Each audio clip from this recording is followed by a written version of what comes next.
Ei pessoal, tudo bem pessoal? Então aqui Krishnadas Kaviraj Goswami continua explicando, né? Que Krishna ele é ilimitado, ele é transcendental, mas seus devotos puros conseguem perceber Krishna em todas as circunstâncias, né? Então aqui no significado Prabhupada explica aqui que as camadas de cobertura são vastas, mas com ou sem cobertura o espaço é limitado. É, Nosso poder de pensar sobre espaço e tempo também é limitado. Até nosso raciocínio, nosso pensamento tem limites, né? Não chega, vai até onde? Né? O tempo é eterno.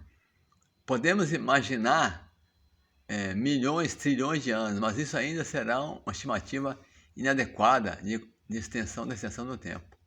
Nossos sentidos imperfeitos, portanto, não podem pensar na grandeza da suprema personalidade de Deus. Então, diante do tempo infinito, bilhões, trilhões de anos, o que quer dizer isso? Ele continua a ser um pontinho, né? Assim, então, nossa estimativa será sempre inadequada, né? Nosso sentido, então, como é que nós podemos pensar na grandeza da suprema personalidade de Deus? Está fora de nosso escopo, né? Isso aí, né? Nem podemos trazer o Senhor Supremo dentro das limitações do tempo ou do nosso poder de pensamento. Sua posição é descrita de acordo com a palavra Ulangita. Ele é transcendental ao espaço, tempo e pensamento.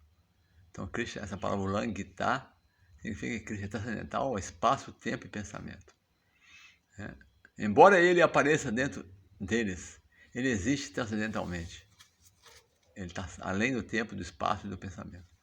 Mesmo quando a existência transcendental do Senhor é disfarçada pelo espaço, tempo e pensamento, no entanto, os devotos puros do Senhor Supremo podem vê-lo em suas características pessoais.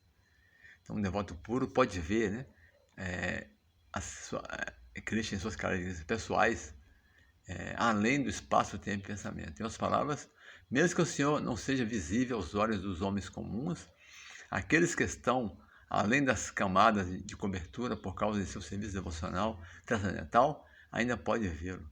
Então, um devoto puro, avançado, que tem um serviço devocional muito avançado, um serviço devocional transcendental, ele pode ver além dessas coberturas materiais, pode ver Krishna.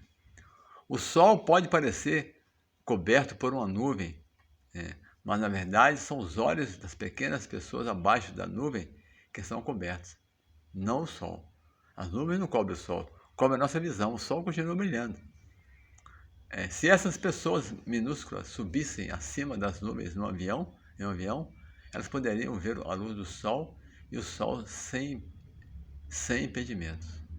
Da mesma forma, embora a cobertura de Maya seja muito forte, o Senhor Krishna diz na Bhagavad Gita, que já fala um verso famoso, né? Daivi Resha Gunamai Mama Maya Durataya Mãe Vadia Prapadyante Mayam Metam Tarantite. Prapadyante, a palavra Prapadyante é que se rende, né? A tradução é assim: essa minha energia divina, que consiste nos três modos da natureza, é difícil de superar, mas aqueles que se renderam a mim podem facilmente cruzar além dela. Superar a influência da energia ilusória é muito difícil, mas aqueles que estão determinados a agarrar os pés do alto Senhor, quem são determinados a ocupar esse meio devocional a Krishna, né, são liberados das garras de Maya. Quando nós estamos determinados a ocupar esse meio devocional, Maya já não segura mais o devoto, né? Portanto, os devotos puros podem entender a suprema personalidade de Deus, mas os demônios, as pessoas demoníacas, ateístas, né, por causa de seu comportamento vil, comportamento mau, né, não podem entender o Senhor, apesar de verem as muitas escrituras reveladas e atividades incomuns do Senhor. Então, a pessoa materialista, ateísta, demoníaca, ela pode ler as escrituras, ela pode ver Krishna em suas passagens, ver as características de Krishna, né? Suas atividades incomuns, ainda assim não consegue entender que ele é Krishna. Né? Essa é a infortúnia das pessoas invejosas. Né? Krishna fala, eu não me revelo para os tolos e ignorantes, invejosos. Né? Para eles estou coberto pela minha energia ilusória. Ele só se revela para os devotos. Né? Só um devoto puro pode entender Krishna. Aí Krishna Das Kaviraj continuou falando, Aqueles cuja natureza é demoníaca não pode conhecer Krishna em momento algum, mas ele não pode se esconder de seus devotos puros. Então, Krishna esconde as pessoas demoníacas, mas os devotos puros ele não esconde. Porque Krishna, na verdade, Krishna quer se revelar aos devotos puros, né? É Krishna que se revela. Krishna, quando quer se esconder, ninguém pode ver Krishna, mas Krishna se deixa revelar para os devotos puros. É. Aqui no significado, né?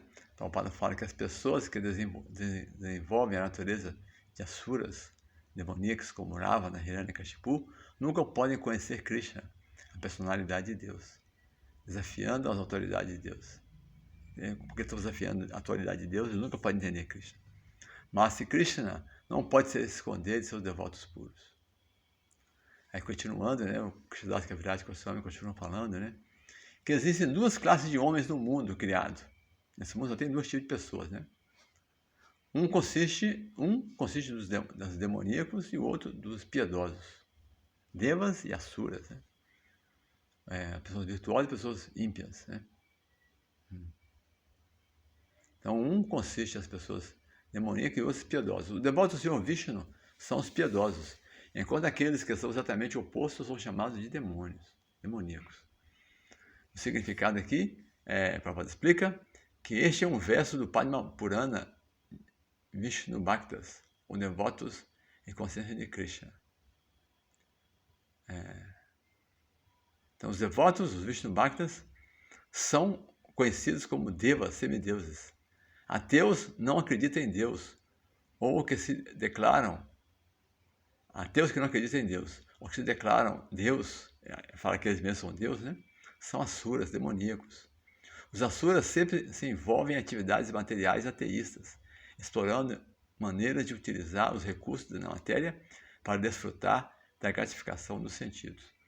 Porque os sentidos sempre querem satisfação, né? A entidade viva, ela é constituída de Ananda, bem-aventurança, né? Satchidananda, eternidade, conhecimento e bem-aventurança. Então, se nós não estivermos experimentando o prazer superior de ocupar esse mesmo emocional, que se deve de ocupar em propagar a consciência de Krishna, né? Pregar a consciência de Krishna. Nós não estamos pregando a consciência de Krishna, dando Krishna para as pessoas, e aí nós vamos experimentar o verdadeiro gosto espiritual, parando de listar, que já fala um gosto superior, nós vamos ser arrastados a experimentar o gosto inferior. Então, esses seres demoníacos que invejam Krishna, eram todos luxuriosos, né? Eram muito poderosos, mas eram vítimas da luxúria, né? Desejos sexuais, principalmente. Né? Aqui, ó. Então, eles estão sempre pensando em explorar o recurso da natureza material para desfrutar de gratificação dos sentidos. Os Vishnu Bhakta, os devotos conscientes de Krishna, também são ativos, mas seu objetivo é satisfazer a suprema personalidade de Deus pelo serviço devocional. Então, o devoto não está trabalhando para buscar a satisfação dos sentidos. O devoto ele trabalha para tentar dar prazer a Krishna. Então a Charadeva ele explica, né, que se você está empenhado em satisfazer a Krishna, em dar prazer a Krishna, você experimenta muito prazer. Mas se você se empenha em buscar a felicidade própria, o seu próprio prazer, você vai sofrer muito, vai ser muito infeliz. Então, satisfazer a Krishna, tentar satisfazer a Krishna, propagar a consciência de Krishna é o que dá mais prazer a Krishna. E Krishna vai ficar satisfeito, e assim você vai ficar satisfeito. Quando você está tentando dar prazer a Krishna, você fica feliz, Krishna fica satisfeito e você fica feliz também, porque você está servindo a Krishna.